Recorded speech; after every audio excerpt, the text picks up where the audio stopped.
Bienvenidos a otro episodio de Mar Adentro. El día de hoy, casualmente hemos hablado con gente de muchas carreras, de muchas profesiones, pero nunca habíamos hablado con un médico. Y para los que no tienen mucho contexto, en México es una de las carreras más demandadas. Y bueno, al nivel licenciaturas.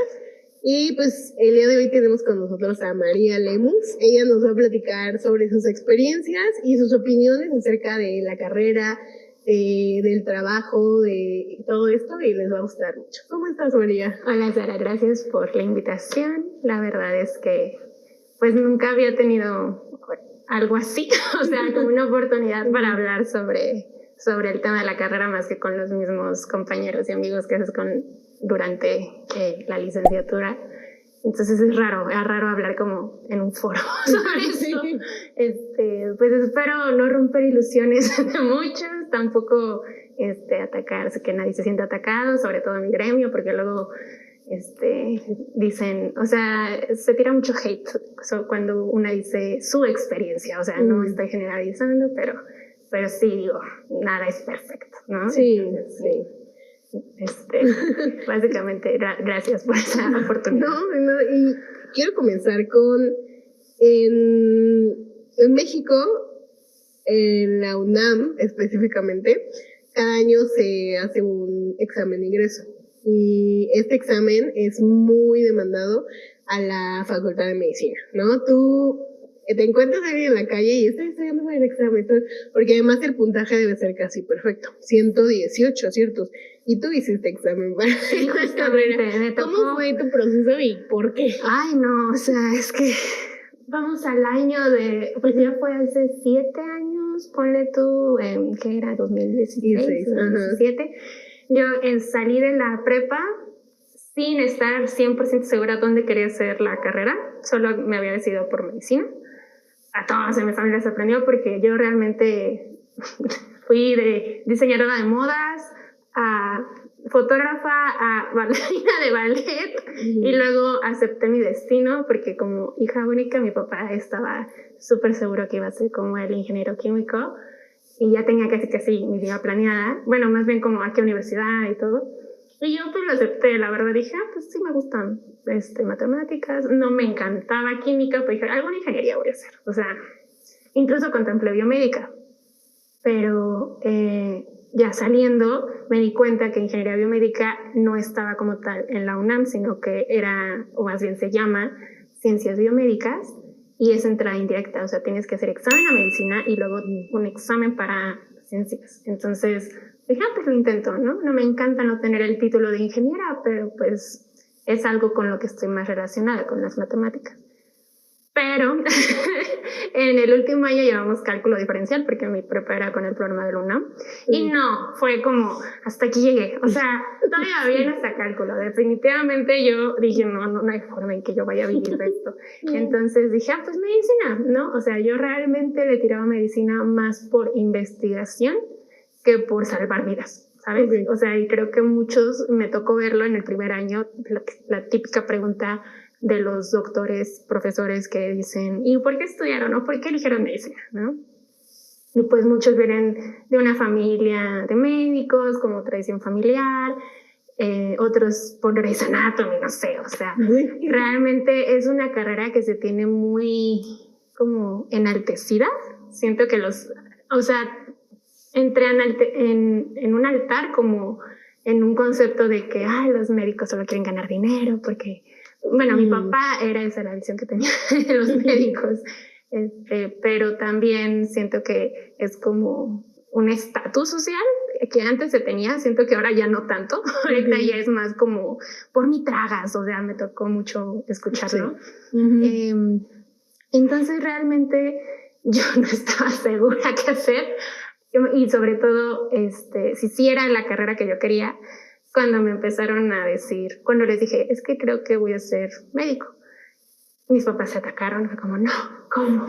Y luego mi tía, una tía que solo tengo una tía médico, yo nací con un, defecto congénito.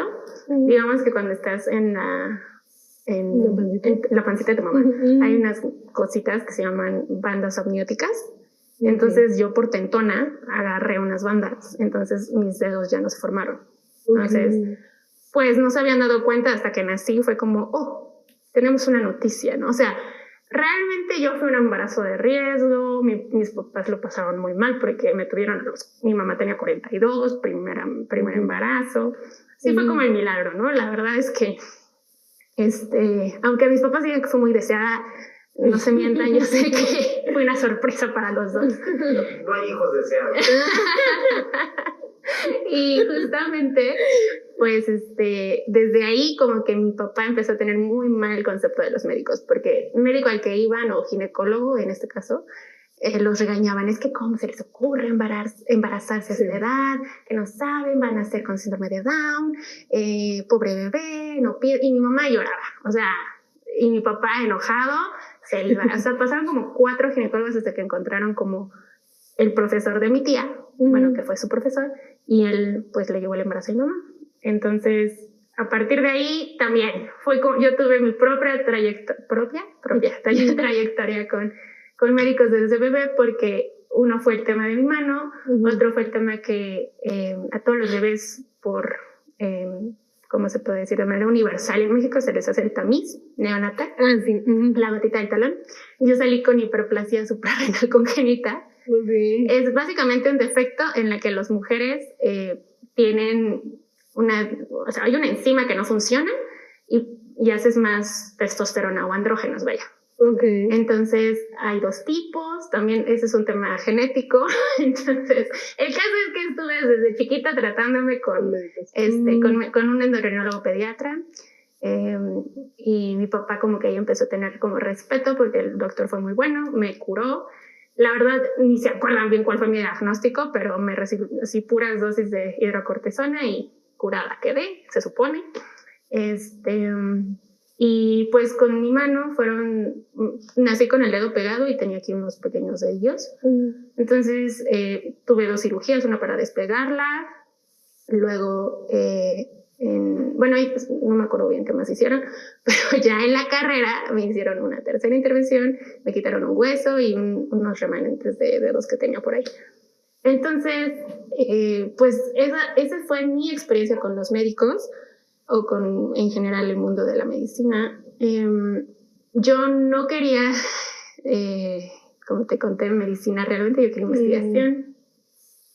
Y para entrar a la UNAM, porque me topé con la realidad, ¿no? O sea, dije, no voy a estudiar el OP porque qué tal que mi papá ya no puede pagarla, ¿no? O sea, y son 6 años, ¿no? Es un paquetote. Entonces, pues dije, ¿es la UNAM o la UNAM? Y esta tía que te digo, por el tema de mi mano me dijo, no sabes a lo que te estás metiendo, no vas a poder. Y yo dije, ¿qué? O sea, ya dije, como por. Sí. Y ya le dije, como no, tía, o sea, además yo entro porque quiero hacer investigación, ¿no? No quiero ser cirujana, ¿no? Pero además si quisiera lo haría, ¿no? En fin, sí. El caso es que desde la casa te empiezan a decir, como no lo hagas, ¿no?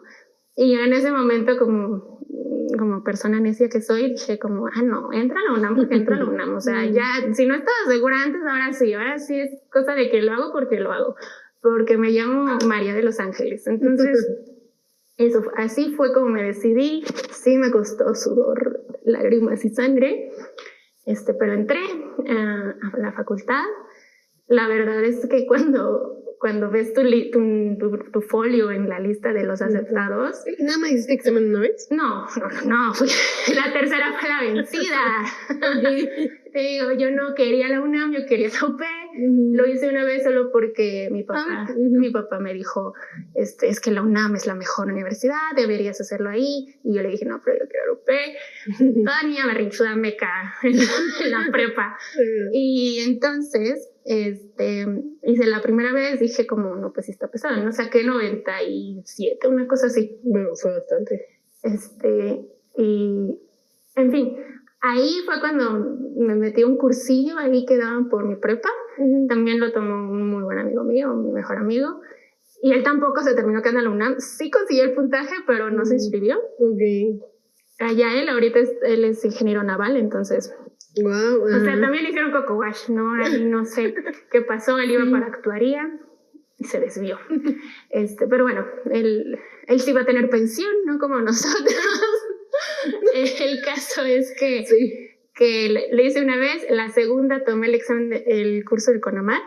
Ahí la ventaja es que el examen es cada 6 meses, sí. No te tienes que esperar un año.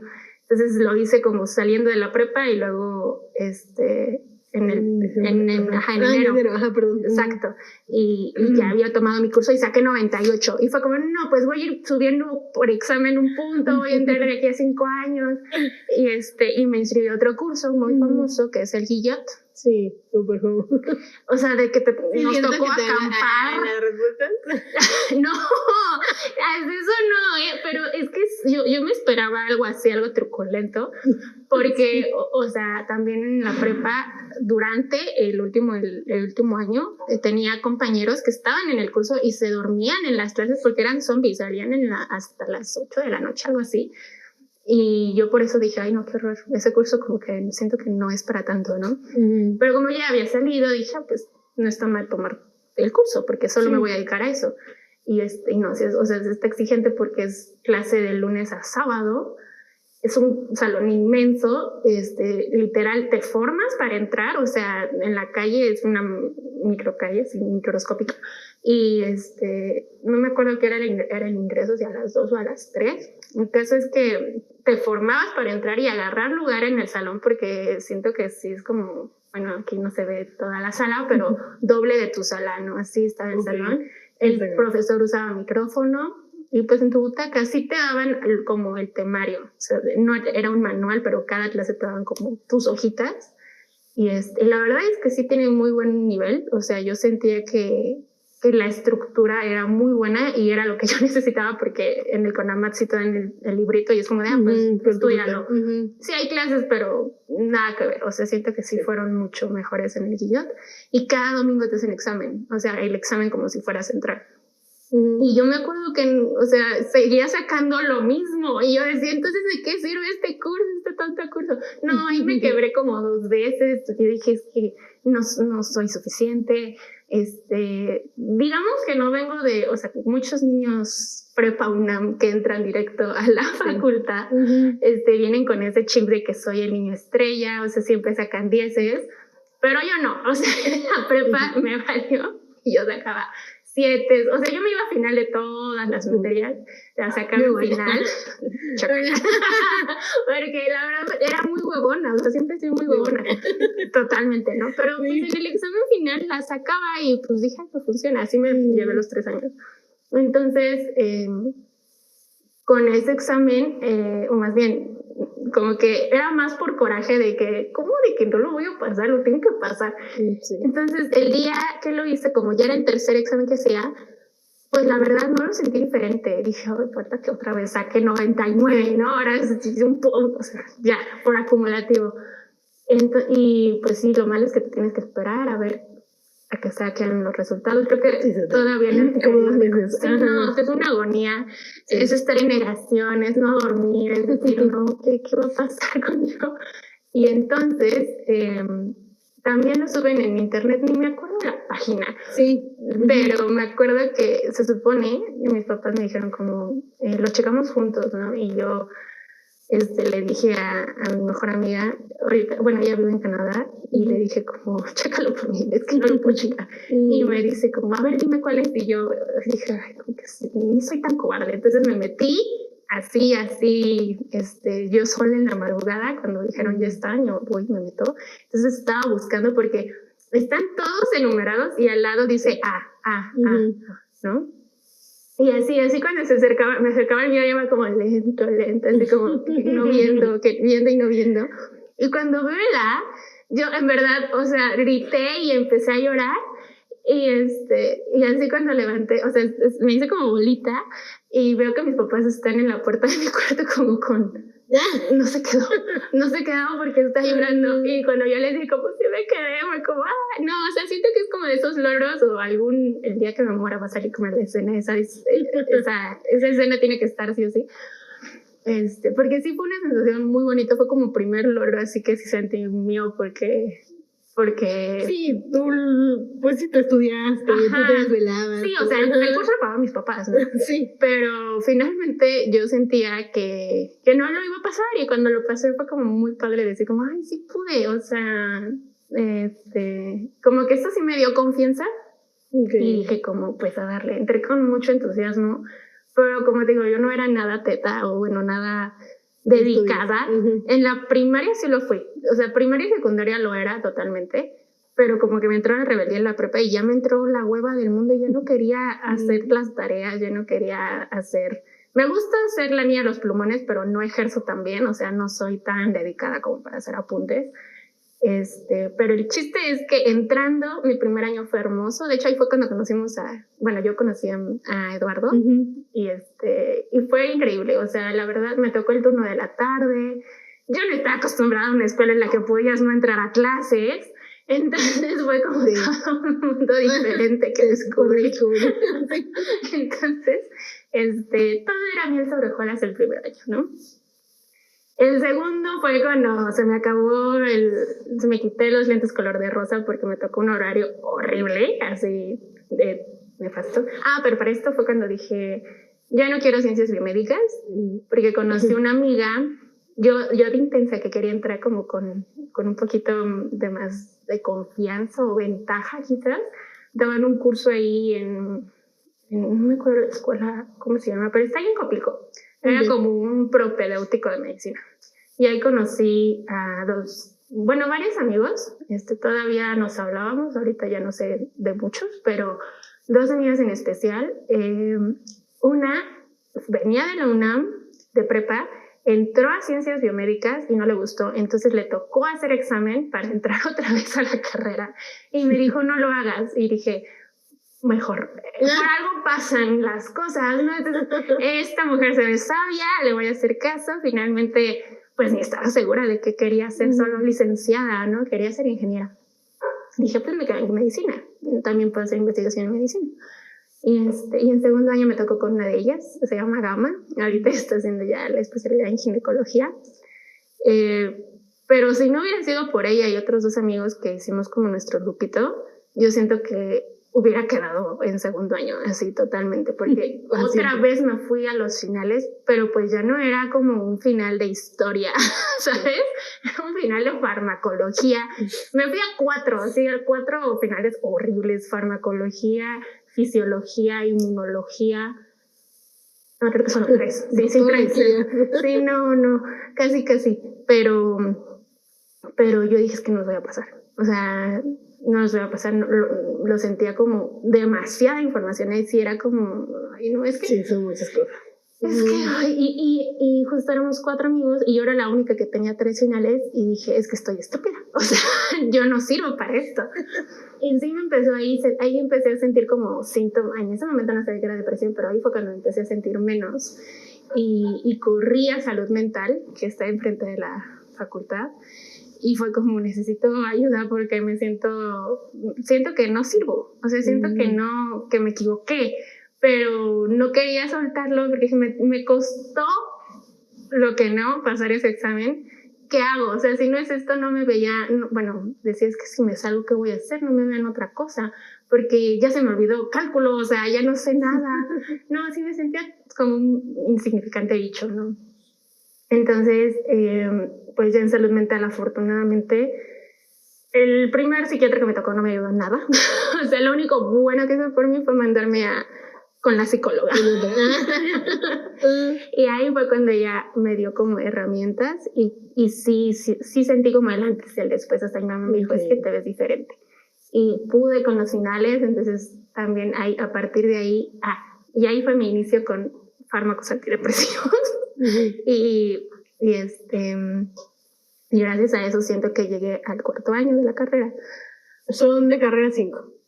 Sí, no, son 4. Es que como no, por semestre, es primer año, segundo año, tercerito, tercerote. Es que digamos que el tercerito es un semestre y tercerote es ya todo el año. Ok. Y ya luego 4º año, el 5º es el internado y el 6º es el servicio social. Okay. Entonces, a mí me llegó la pandemia en 4º año a partir de tercerito ya estás en hospital. O sea, la facultad te da una patada y es como, vete a tomar las clases al hospital. ¿Y qué haces en el hospital? O sea, seguir a los médicos Sí, no, es que tercerito primero, o sea, no existía. Digamos que salías de segundo y te esperabas hasta enero para entrar, entonces eran unas super vacaciones. Entonces dijeron, no, ¿cómo van a tener tantas? Entonces nos metieron ahí unas materias como de relleno, que es radiología, laboratorio, propedéutica, que sí te sirven porque no entras a la boca del lobo tan drástico, porque en tercero te llevas, creo que 17 materias, o sea, llevas muchísimas materias, ¿no? Entonces, sí, pues, pobrecitos, de por sí parecemos liebres lampareadas. Con el tercerito, pues, te familiarizas un poco con el hospital. Okay. Y ahí fue cuando, como yo venía bien perdida, o sea, yo me di por servida cuando pasé mis finales y luego te dicen, inscríbete, agarra hospital, agarra sede. Yo ni sabía cuál poner, porque también hay como unos, digamos que cada año los que estuvieron en esa sede dejan sus recomendaciones. Okay. Entonces como que, y nunca acabas, o sea, bueno, no me acuerdo ni cuántas sedes son, pero mucha información. Entonces, ¿y puedes escoger entre público y privado o solo públicos? No, okay. Sí hay públicos y privados, pero depende de tu promedio. Ahí es cuando está lo tóxico de medicina. Sí. Digo, afortunadamente a mí en mis 2 años no me tocó vivir esa competencia, pero muchos me dicen que sí, o sea que de verdad es como, yo saqué 9.5, pero saqué 9.7 y yo me siento basura, o sea, y yo realmente nunca me fijé en cuánto sacaba. Digo, eso no estuvo del todo bien, porque justo cuando me di cuenta que necesitabas el promedio para elegir sede, dije, demonios, o sea, sí debí preocuparme más por cuánto estaba sacando. Pero digo, no estaba mal mi promedio, pero tampoco era como de los primeros en elegir, ¿no? Entonces, a partir de ahí, pues ya es tu condena de que siempre te va a tocar como ese mismo lugar, porque los digamos, ya cuando estás en hospital siempre es 9-10, 9-10, o sea, ya no hay mucha diferencia con los otros, los primeros 2 años, okay, que digamos son los críticos, ¿no? Y entonces, pues en el hospital que estuve en un hospital, muchos dicen que debería ser clínica, porque justo es como poquito a poquito, yo entré de lleno a un hospital, y no me molestaba porque como son materias rellenas, o sea, llevas 4 materias, tenía el día libre y a mí eso es lo que me gustaba, o sea, tener tiempo para mí. Como venía del horario de la tarde en primer año, que para mí fue maravilloso porque me levantaba tarde, iba al gimnasio, me bañaba, comía y luego me iba a la facultad y salía anoche, pero llegaba en casa a dormir, ¿sabes? Sí. Entonces también no me maté estudiando el primer año y me fue bien porque tuve muy buenos maestros, pero existen estos, digamos que si no pasas una materia en primero o en segundo año, te tienes que esperar 1 año, o sea, tienes que recursar esa materia antes de pasar al siguiente año. Entonces, había recursadores en primero que nos decían, wow, es que su grupo, si yo hubiera tenido su grupo, no hubiera recursado, porque teníamos muy bonita química. De hecho, todavía, o sea, nos llevamos bien todos. No sé cómo lo hicimos, pero todos muy lindos. Fue un gran grupo.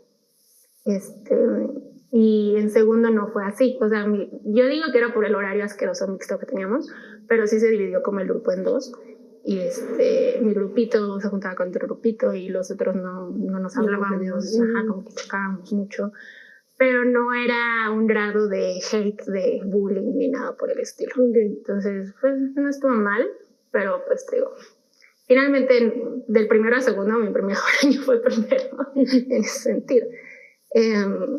Pero el caso es que ya en hospital, en tercerote, fue cuando dije, porque como son tantas materias, literal, ya no tenía tiempo para mí, para hacer mis cosas. A mí me gustaba mucho salir de fiesta y demás, y ya no podías porque si no tenías examen de materia, tenías examen de otra.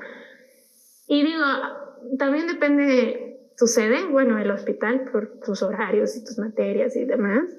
Pero ahí fue cuando empecé a decir, o sea, como que ya no me está gustando. Ajá. Porque se me hacía algo muy tedioso, o sea, digamos que como son materias más dermatología y todo esto, yo no le encontraba como, yo sentía que no estaba aprendiendo nada o que no se me estaba pegando nada, ¿no? Entonces como que me empezó a entrar ese miedo como de qué voy a hacer cuando yo estoy yo con el paciente. ¿Qué le voy a decir? Ven, traigan un doctor. Entonces me empezó a dar ese síndrome del impostor que le llaman. Ahí volví a terapia porque yo decía como, es que yo no sé cómo llegué tan lejos, o sea, como que ya estoy en tercer año, no sé nada, o sea, regrésenme primero, que vuelvo, le necesito repasar todo otra vez. Entonces, pues poco a poco fue entendiendo que pues no iba a saberlo todo, que confiara un poquito más en mí, pero eso lo digerí hasta el servicio social.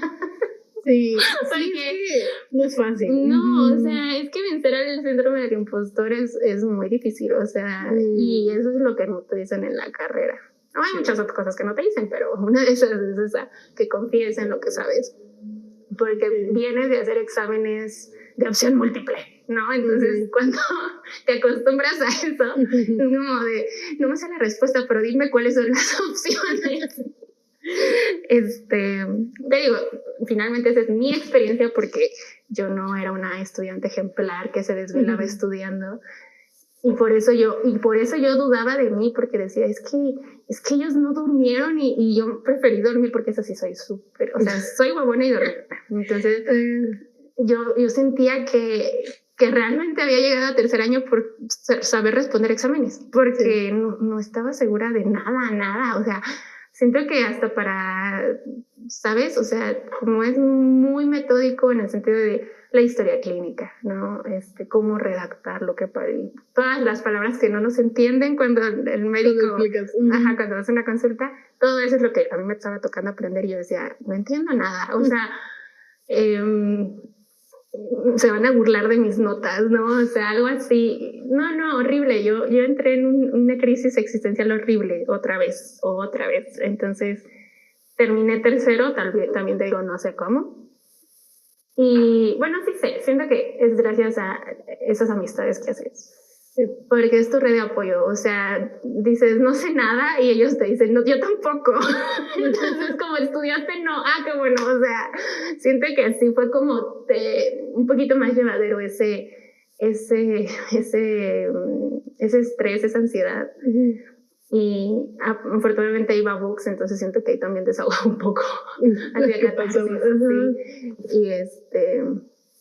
Y es que cuando entré a cuarto y vi que ya no, o sea, de plano mi horario otra vez y mi hospital estaba por Tezonco, era el Belisario, una de Secretaría de Salud. Entré y no me gustaba, decía, ¿dónde estoy? Estoy en un rincón abandonado por Cristo, el rumbo está horrible, porque yo venía de privado, del español y siglo XXI, y que me vayan a echar hasta allá, y digo, llegaba rápido en metro, ¿no? Pero era del metro al hospital y del hospital al metro, no me ponía a vagar por ahí. Entonces eso también me deprimió un poco porque dije, o sea, yo no quiero estar aquí. No tanto porque no podía irme a vagar, sino porque me sentía un poquito más alejada de donde yo estaba acostumbrada a hacer mi vida o mi rutina, como ir al gimnasio y demás. Y entonces ahí me empezó a dar de nuevo el bajón y ahí fue cuando me dio más feo, porque ahí sí empecé a tener como ideación suicida cuando me subí al metro y sí sentía como, o sea, era como de, ¿y si salto? ¿Y qué pasaría, no? Y así. Bueno, sí, no quiero tocar temas sensibles, pero ahí fue cuando empecé a tener, y eso me empezó a dar miedo. Sí. Ahí ya había dejado mi chocho porque yo ya me sentía bien. Mal hecho. Nunca dejen de tomar un medicamento hasta consultarlo con su psiquiatra. Entonces, otra vez corrí a salud mental y les dije, no, es que ya me está pasando, es mejor. Tómatelo ya, ¿no? O sea, tu vida depende de esto. Y así un mes después llega la pandemia. Y te juro que yo dije, no voy a salir de mi casa, qué bendición. O sea, yo sentía que, o sea, va a sonar feo, ¿no? Pero decía, qué padre, porque ya no quería ir al hospital. Oye, pero haciendo una pequeña pausa, en el hospital allá donde estabas muy alejada, ¿cuál era lo que hacías? ¿Cuál era tu trabajo? ¿Qué era lo que tenías que hacer?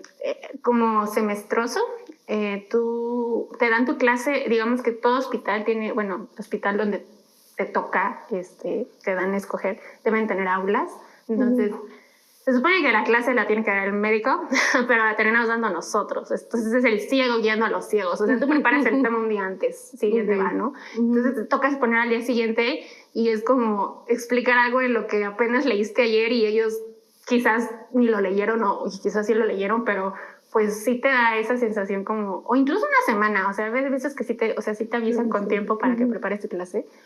Pero pues es que nada que ver, ¿sabes? O sea, tú buscabas pues la información que veías más confiable. O sea, sí te enseñan eso en la facultad, a buscar artículos médicos y demás. Entonces tú lo hacías con eso, o sea, con lo más actualizado, pero pues esos artículos actualizados son para especialistas muchas veces.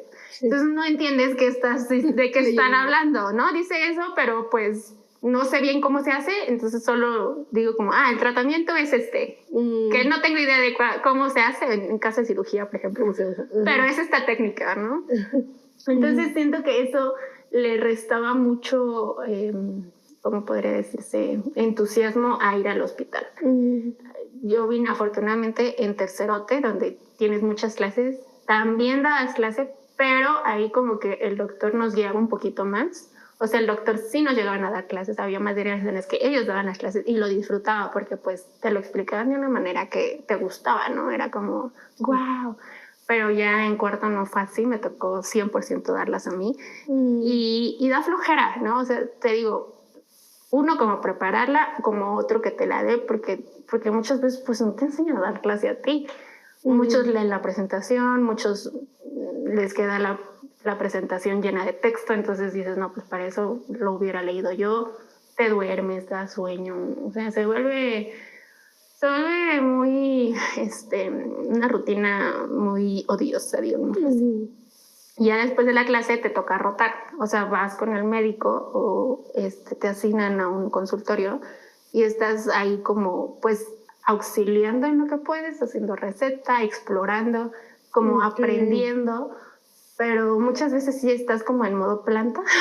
Digo, depende mucho el médico que te toque. O sea, afortunadamente a mí me tocaron médicos que sí me daban chance como de, explorar o a ver qué es esto. Pero también ahí es cuando empiezas a ver el tipo de pacientes que vas a atender y te da una desesperación de, no, guacala, esto no es lo que yo vi en la tele. Así no decía no mis reyes. Sí, exacto. Entonces... Y luego a mí es que también siento que eso propició mucho que cayeran directo al hoyo de la presión, porque antes de que cayera la pandemia yo estaba en geriatría y eran puros abuelitos abandonados que luego no iban con su familiar y luego realmente pues ya no había nada que darles más que para el dolor, ¿no? O sea, y como la geriatra que atendía la que nos daba clase tenía como grado de especialidad en paliativos, cuidados paliativos, pues sí, a todos les daba como para el dolor. Entonces era muy frustrante ver como, pues no está resolviendo nada, o sea, pero pues ya después entiendes que le estás dando calidad de vida, pero ahí fue cuando yo empecé a decir, no, es que debería ser legal la eutanasia en México porque esa persona se le está sufriendo. Y hasta ese momento, ¿qué fue lo peor que te tocó ver? Como en el momento en el que estabas aprendiendo. Pues justamente fue en geriatría. Okay. Yo de hecho también llegué a pensar hacer geriatría porque yo tengo como, o sea, yo veo un abuelito y me dan ternura, ¿no? Pero eso, o sea, una cosa es ver un abuelito entero y otra cosa es verlo así como en pedazos o que ya está ceñido, o que ya de plano la persona que lo está acompañando está saturado, burnout, les dicen, del cuidador, porque incluso ya empiezan a tratarlos mal porque ya están agotados. Entonces, eso fue lo que empecé a ver y ver en general la atención a los pacientes, porque justo en ese momento estaba empezando lo del INSABI, los derechohabientes no les explica, o sea, esa transición de modus operandi o como de administración que se hace, si es caótica a nivel administrativo entre el personal, pues para los derechohabientes también, estaban súper perdidos, no sabían cómo hacer válido que los atendieran. Entonces yo vi todo eso y dije, ay no, o sea, es que a ti solo te enseñan a tratar pacientes, no te enseñan nada burocrático. O sea, sí, además no creo que en la facultad te enseñen tratar con las personas, o sí te enseñan como a saber qué hacer si el paciente se pone loco, o saber qué hacer. No, realmente en tercerito y en tercero hay materias de psiquiatría y de... se me olvidó el nombre, pero básicamente en psiquiatría fue como aprender a dar malas noticias. Okay. Y en mi clase al menos nos tocó hacerla como de paciente, médico. Luego yo era el médico y tú el paciente. Y pues tú actuabas, ¿no? Incluso en la actuación se te iban las palabras porque se supone que tú cuando te tocaba ser el paciente tenías que hacer lo más difícil posible. Entonces pues costaba trabajo. E incluso creo que pues eso sí no hay forma en que te lo hagan un manual como fácil, pero yo creo que sí ayudaría al menos tener una materia como de tanatología, porque inclusive, bueno, también hablando desde mi lado, a mí nunca me dieron, yo creo que sí hay papás que hacen eso, pero a mí mis papás jamás me explicaron la muerte cuando yo era niña. O sea, es algo que solo ves un funeral y dices como, pues, ¿qué pasó? Se murió. Ok. Y solo sigues jugando. Ajá, exacto. Y sigues viendo el duelo, ves cómo sufren las demás y solo dices... Sí. Y cuando te toca a ti perder un ser querido, que a mí me tocó en quinto de prepa, que también siento que tuvo que ver en mi decisión de ser médico. Yo me puse mal, o sea, me puse loca con una tía que falleció, que fue como mi mamá, y solo un tanatólogo supo decirme qué hacer para separarme del ataúd, porque yo estaba haciendo mi teatro de La Rosa de Guadalupe en Galloso, y en la facultad te obligan a tomar optativas, y hay una de tanatología, pero dependiendo de tu horario es como si puedes tomarla, ¿no? Entonces yo quería tomarla, pero mi horario no me lo permitió. Y yo siento que ese tipo de materias no deberían ser optativas, sino que sí deberían ser parte del programa. Sí. Así como saber cobrar. Porque nadie te enseña a saber cobrar como médico. Nadie. Hasta ahorita lo estoy aprendiendo. O sea, tú piensas que el doctor Simi pagándote la consulta está bien, pero es como el salario mínimo, ¿sabes? Entonces, no te enseñan nada de eso y siento que sí hace falta, así como hace falta a nivel básico. Yo siento que el lavado de manos se hizo muy popular en la pandemia, sí. Pero yo siento que eso te lo deberían enseñar en el kinder. Sí. Porque tú piensas que así jaboncito y ya te enjuagas, ¿no? Pero realmente cuando a mí me enseñaron el lavado de manos en cirugía en segundo año, siempre nos dijeron, van a salvar más vidas lavándose las manos que llegando a hacer algún procedimiento, se los juro. Y la verdad es que sí, porque justo en segundo año también ves todo lo de los bichos, bacterias, parásitos, que se te quite el hambre.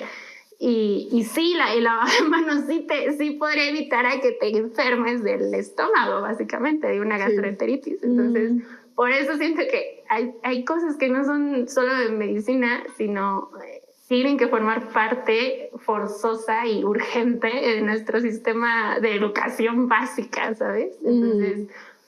Digo, ya el SAT es algo más avanzado, pero algo de finanzas, algo de saber de dinero, pero no en el sentido de cómo ganarlo, sino de tus impuestos, de administración, ¿sabes? O sea, sí.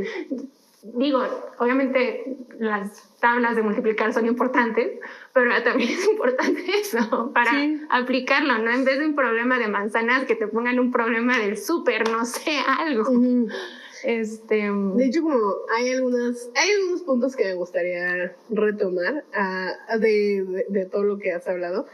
No te quería interrumpir, pero una de las cosas más importantes que nunca habíamos hablado como abiertamente en este espacio es el pedir ayuda, ¿no? Me alegra mucho que tú dices, me puse mal y pedí ayuda, no corría salud mental, pero hay mucha gente que lo posterga, ¿sabes? Yo sí fui de esas personas que lo postergaba y lo postergaba y lo postergaba. Porque no sé, es que yo decía, es que yo no estoy loca. Es que yo no hay nada malo. Yo lo acepté, dije, sí, estoy mal.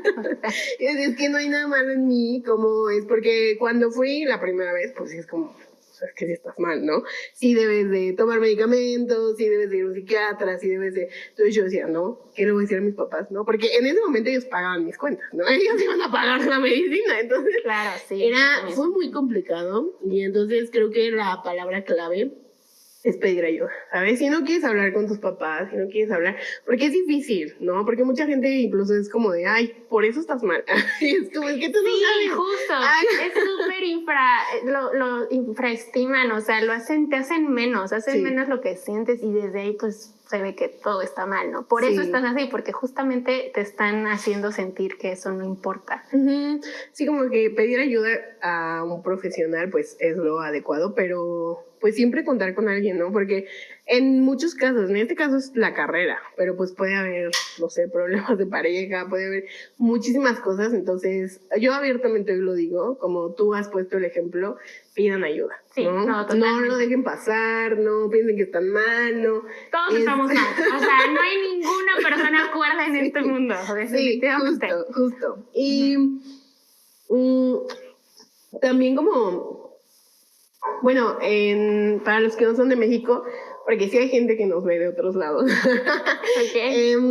Aquí la salud pública es un poco juzgada, ¿no? Por muchas cosas. Falta de recursos, médicos que pues no tienen tanto tacto, son de la vieja escuela, ¿no? Sí, eso está bien. Sí, entonces es complicado y confiar en un doctor, ¿no? También como tú contabas de tu papá, de cómo al principio era como, ¿cómo tenemos que ir con 4 doctores? Exacto.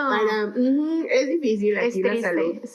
Sí, entonces yo también, he perdido familiares. Mi manera de sacarlo siempre ha sido mental, ¿sabes? La primera vez que perdí un familiar, yo tenía mucho miedo de morirme. Ni me quería ir a la cama a dormir, porque es que me voy a morir. Es que a la fecha es algo que me ha costado mucho superar. Fíjate, yo decir como, pero es que yo pensar en, no me quiero morir. O sea, no quiero que me nadie nos explica la muerte, nadie, ni tus papás. O sea, les da miedo ese tema. Justo, entonces cuando tú vas al médico y te dicen algo que te suena a muerte, son síntomas de muerte. Sí, entonces es como, y además te lo dicen así como, no sé, para ellos es como darte la receta para la comida, ¿no? Es como de, mire, tiene cáncer. Sí, y es justo, eso es uno de los puntos por los cuales yo me quería salir de la carrera. Y al mismo tiempo, digo, es irónico, porque como te conté, yo perdí a mi segunda mamá antes en la prepa, y siento que eso fue el empujón que necesitaba para decidirme por medicina, porque no fue como, wow, la atención que le dieron, ¿no? Fue como, ¿cómo este pedazo de asno es médico? O sea, ¿cómo es que alguien así puede estar queriendo curar a alguien? Y fue como de, no, o sea, yo más, en lugar de tener un ejemplo de, wow, quiero ser con este médico, era como de, no, quiero ser algo diferente. O sea, quiero que o sea, si este inútil, o sea, de verdad, bueno, para nada pudo, claro que yo puedo. Y la verdad eso también me ayudó un poco con el síndrome del impostor. Sí, porque algo que sí noté es que quizás, no sé, o sea, todo te va haciendo sentido conforme hasta que llegué al internado me di cuenta que estos médicos que se desensibilizan al tratar con el paciente, al explicarle al paciente, es por este tema de que ya están sobrepasados de trabajo, ¿no? Okay. O sea, tratar con personas es difícil de por sí, o sea, a mí ni siquiera me gusta tanto convivir con las personas, pero, o sea, tratar a alguien de hacerle entender y que esa otra persona esté a la defensiva, te esté atacando, te esté cuestionando cuando tú lo que estás buscando es su beneficio y que te respondan de una manera hostil, es lo que yo dije, es que es eso, o sea, es que están constantemente siendo entre agotamiento físico, mental, como social, o sea, ya no pueden más. No los estoy justificando, sé que pues hay de todo, pero yo dije, es que cómo no se van a desensibilizar si de verdad ya no pueden más con su vida. Sí. Pero y cero es justificación, porque hay muchos médicos que yo admiro muchísimo, que por más que los ataquen, inclusive no pacientes, sino entre los mismos otros médicos o superiores o enfermeros o cualquier otro compañero de trabajo llegue a ti con una queja o literalmente atacándote a ti como de, no, es que no saben nada, son inútiles. es como que te resbale. O sea, es difícil formar esa dureza o esa, ¿cómo podría decir? Ese carácter, eso en tu carácter, porque tampoco te lo enseñan. Eso es totalmente, depende de ti, ¿no? Sí. O sea, el aire es horrible en ese sentido. Sí. Pero siento que por eso mismo yo dije, ay, guacala, no, ¿por qué me metí aquí? O sea, yo no me quiero convertir en esto. No me voy a convertir en lo que le juré destruir. Sí, se estaba vendiendo, sí. Entonces, me tocó vivir una experiencia. He vivido mucho, soy mexicana, he usado muchas veces el servicio público, porque además a veces muchos dicen como, ay, ¿cómo puedes ir ahí? Sobre todo, no sé, fíjate que una de las cosas que más me ha costado en la vida, en todos sentidos, pero socialmente, es la maternidad, ¿no? Y cuando estás embarazada, cuando como que la gente, hoy en día todo el mundo habla, pero es como, pues si tienes hijos, vete a un privado, ¿no? No, yo soy un hospital público, la verdad. Yo me fui al IMSS, ¿por qué? Porque es mi derecho. Exacto, porque, ajá, exacto, porque mi mamá por ahí tenía el seguro. Entonces, pero es complicado, ¿no? Porque hasta la misma gente es como, ay, ¿cómo vas a un hospital público? O sea, como que también es romper con eso. Justo, es a lo que voy. O sea, ¿de dónde cree que sale su médico privado? Pues de esas instituciones. O sea, esos hospitales son hospitales escuela y no es como que no se llaman así. No piensen que al decir un hospital escuela es que pues van a experimentar con las personas que digan no. O sea, es que es estar viendo paciente. Entonces aprendes más.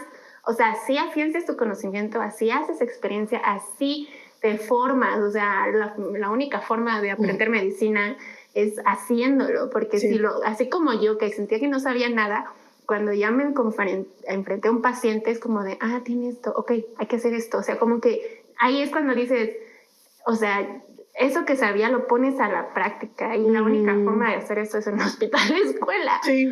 Y pues es que el IMSS es bueno, o sea, así como hay historias de terror, como tú bien dices, y a mí me tocó ver médicos que dejan mucho que desear. Hay médicos que, gracias a esos médicos, es que el sistema de salud todavía está ahogado, saturado, en quiebra, como quieran, pero sigue, ¿no? Sí. Porque hay buenos médicos y pues finalmente no hay que satanizarlo. La verdad es que son tan buenos que hacen lo que pueden con lo que tienen. Sí. Esa es otra realidad. Justo hablar un poco bueno, mi experiencia te iba a contar acerca de un doctor que... La verdad, yo no soy una persona que se tome personal las cosas, ¿no? Si tú me dices como, sí, como te estoy hablando así, como que no me lo tomo personal, pero hay mucha gente que sí, ¿no? Entonces, iba a un ginecólogo, bueno, todavía voy con él, pero él es muy... como que te dice las cosas y no es como... Su personalidad siento que es así de por sí. Es como, sí, esto, y ya, ¿tienes nada? Bueno, ¿qué es aquí? A mí no me molesta. Okay. Entonces, pero alguna vez me metí como a Google a buscar su consultorio y sí veía comentarios de que pésimo médico, que no sé qué. Entonces yo decía, bueno, no importa, a mí no me molesta. Y hace poco, yo ya tengo un hijo y en su consultorio casualmente tuvo una crisis y convulsionó. ¿Y sabes quién se movió, quién hizo, quién habló pediatras, quién? Él, ¿no? A pesar de que puedan decir que un médico parece que tiene un caparazón y te está tratando mal, y yo me di cuenta que también va a ser lo posible cuando pues, sea una situación de emergencia, ¿no? Ahí se ve de qué está Sí, entonces yo se lo agradezco, a pesar de que su personalidad sea así, pues también noté que pues, no te va a dejar morir, ¿no? No te va a hacer algo malo, no te va, entonces como que mucha gente a veces así como, si me dice las cosas así es porque no le importa su trabajo, sí, como que también siento que hay que dejar un poco eso de lado, a muchos no los justifico, porque hay muchos que sí, dirías tú, dejan que desear. Moditos, ajá. Sí, pero como que también tomar en cuenta eso, que son personas que están saturados de trabajo, pero que por algo están ahí, ¿no? Exacto, ahí siguen, ¿no? Porque muchas veces, claro que hay casos, o sea, porque, como dijimos, hay de todo. Hay médicos que la verdad dices, bueno, si estás tan amargado y odias tu trabajo, ¿por qué no te vas? O sea, créeme que no te necesitamos, o sea, también es eso, o sea, que pues hace falta esta conciencia de que si no estás siendo feliz con lo que haces, entonces ¿qué estás haciendo? O sea, ve con un psiquiatra, en serio, no es malo. Y eso es algo generacional, totalmente hablando cultural y socialmente, porque pues lo vi con mis papás, ¿no? O sea, con mi mamá sufre depresión, iba con el psiquiatra, le daba sus pastillas y no se las tomaba. Y volvía a ir, a decir, es que doctor, me sigo sintiendo mal. Y el doctor, es que no se tomó su pastilla, señora. Y entonces, ¿qué puedo decir? Sí, ¿no? Y realmente también es eso algo muy cierto, que los que vamos a terapia estamos ahí por las personas que no fueron a terapia. Sí. O sea, es un círculo vicioso que hay que romper. Sí. Bueno, finalmente esperemos que sí cambie, porque pues ya nosotros somos una generación diferente. Exacto, totalmente, finalmente los que se quejan de nosotros no se pueden quejar tanto porque ellos nos hicieron, o sea, somos resultado de ellos, quieran o no. Sí. No, entonces, pues finalmente es con tal de mejorar como sociedad más que como, bueno, sí, personalmente, pero a lo que voy es que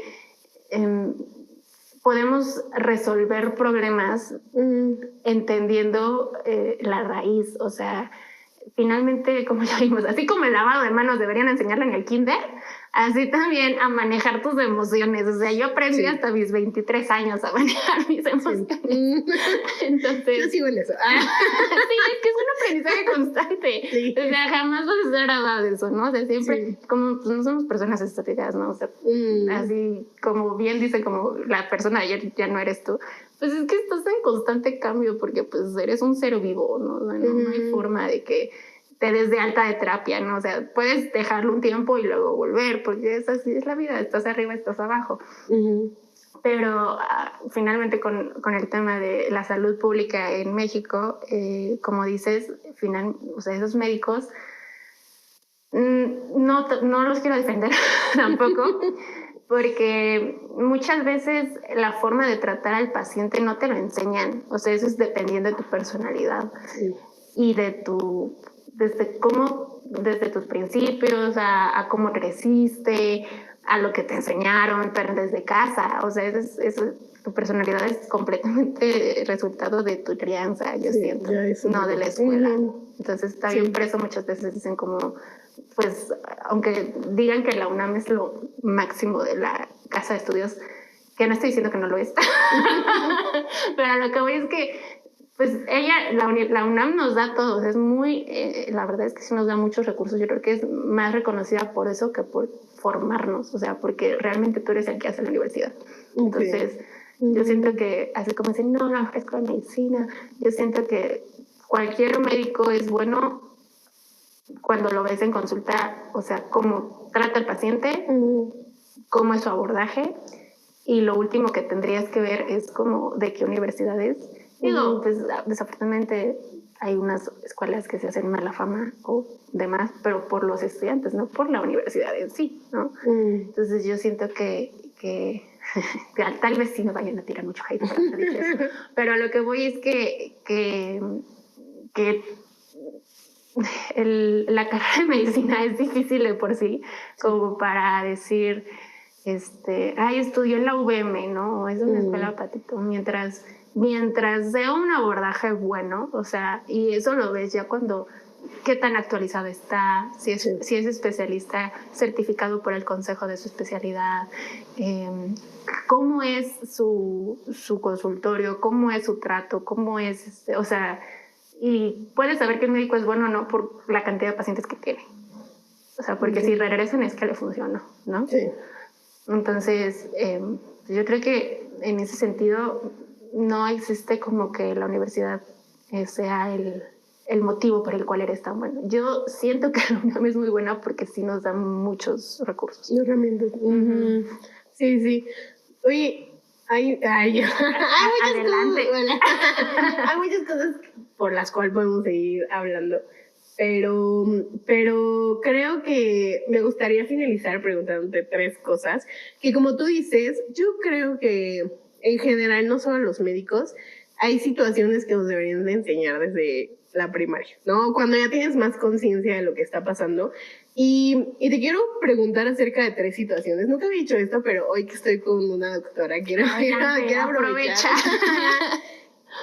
Son 3 situaciones que a mí me tocó vivir, que yo sé que es seguido que sucedan a las personas aquí en México.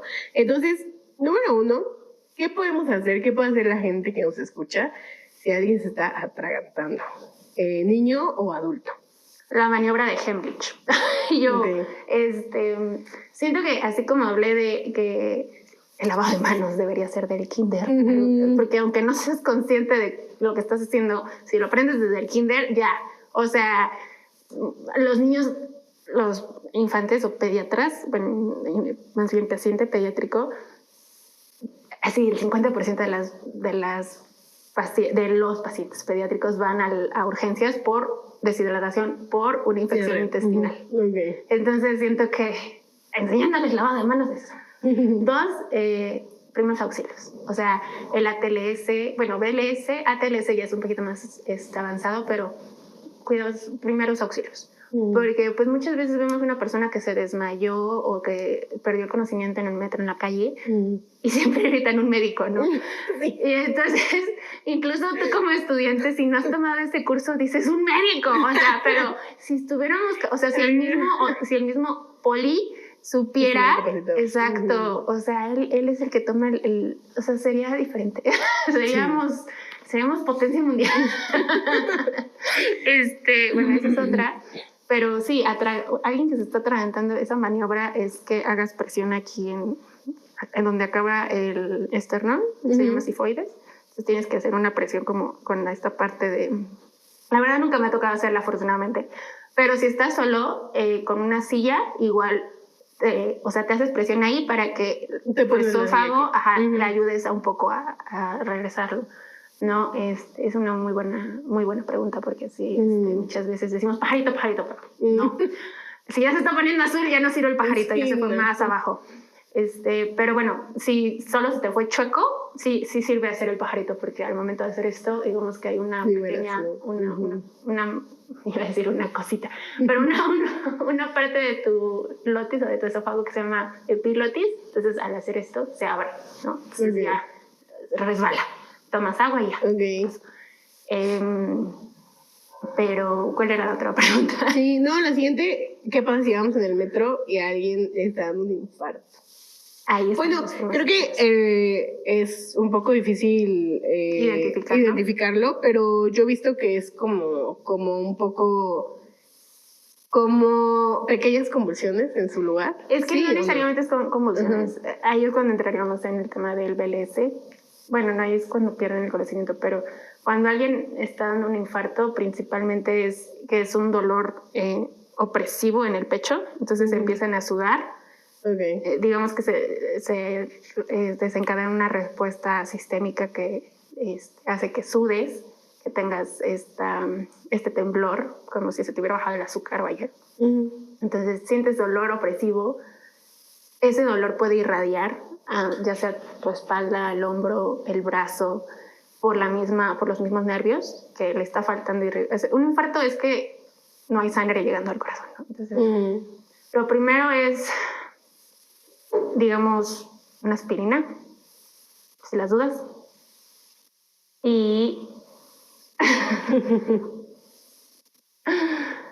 Y si no tienen una aspirina, es llamar una ambulancia, porque el tiempo es oro, o sea, necesitas reperfundir el corazón.